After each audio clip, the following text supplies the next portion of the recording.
Hey, friend. Welcome back to the Side Hustle Growth Podcast. So today I'm making things a little bit more personal. I like to share these in my business episodes.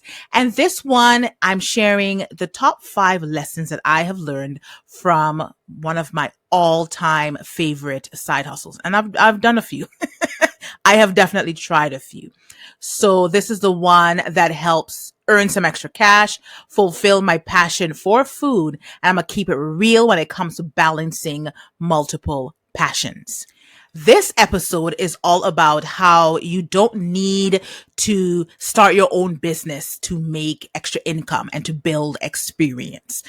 And I know that many might be feeling overwhelmed with everything that's going on, juggling a full-time job, family life, and just trying to figure out what side hustle feels right for you or what direction you should take your side hustle idea in if you have one, if you have not started a side hustle.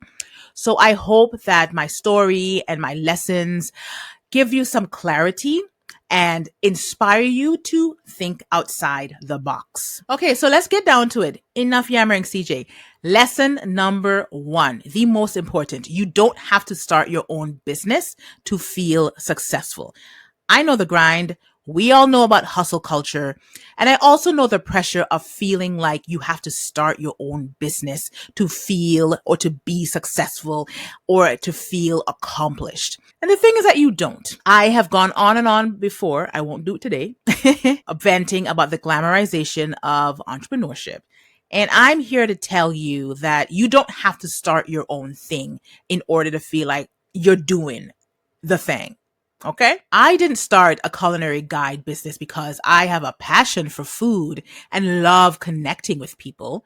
Instead, I leveraged someone else's platform and organization to create a side hustle as a contractor, as a culinary guide that brings in steady income without the pressure of starting from scratch. I'll go into a little bit more on that a little bit later on, but starting your own business is a lot of work. Don't let anybody else tell you otherwise. Don't believe the hype. There's work involved here. There's late nights, there's early mornings, there's self-doubt and there's fear and there's lack of support and lack of resources. Trust me, there's no shame in finding a way to align your passions with someone else's business. So if you're not ready to launch your own thing, find an opportunity that taps into what you love. Because the whole thing, my girl, is you can still make money without having to reinvent the wheel. And lesson number 2, this one warms my heart to share it. Entrepreneurship is lonely. I got to be a part of a team again. I love being my own boss. I love making my own hours, doing things at my pace, in my timing, based on what works best for me. But it really does get very lonely. And a truth is, when I first started my business, I didn't even think about that when I was still doing the 9-to-5 side hustle thing.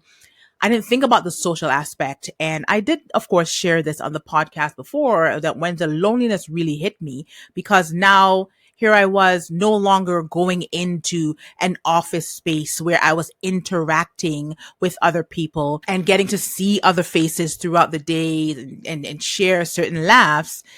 It got super, super lonely. So as a side hustler, you may often work alone, especially if you find in your immediate circle, you are the only person with a side hustle. You are the only aspiring entrepreneur. This typically is the experience for many of my clients. I remember being in that position as well, especially when you're first starting out.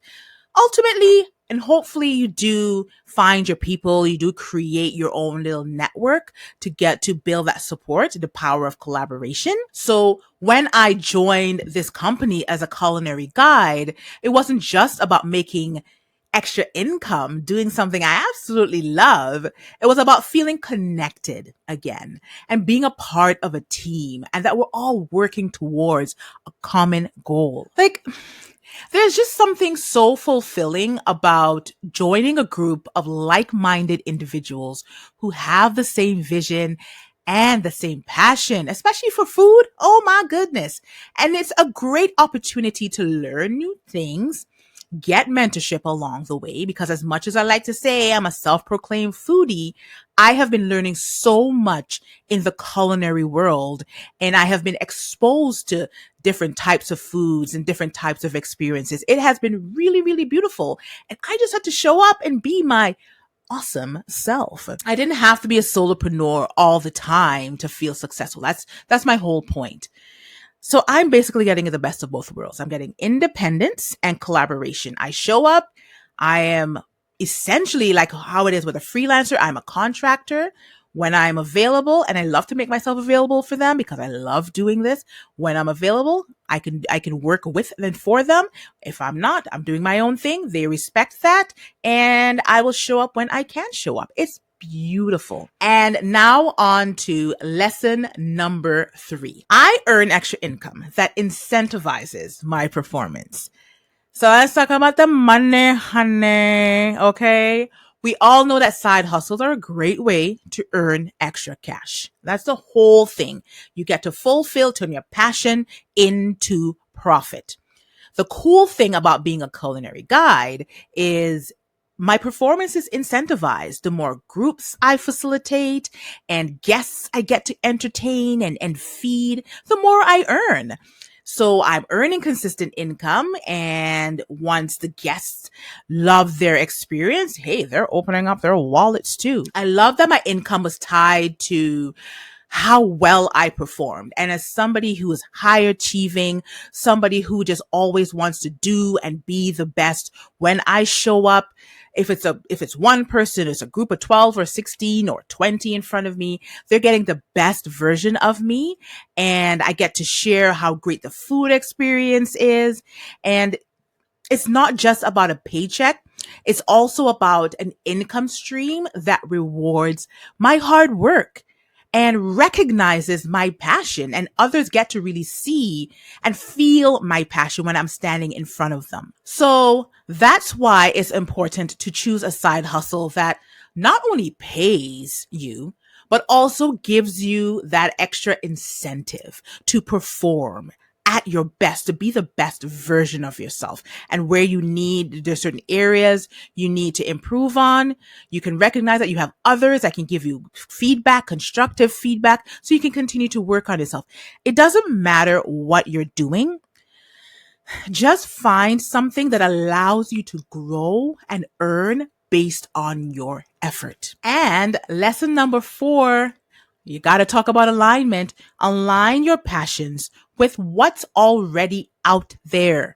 Like I said in the beginning, you don't have to start and build your own thing. Let's be real. Not every passion needs its own business. I love food. I really do. I love facilitating groups.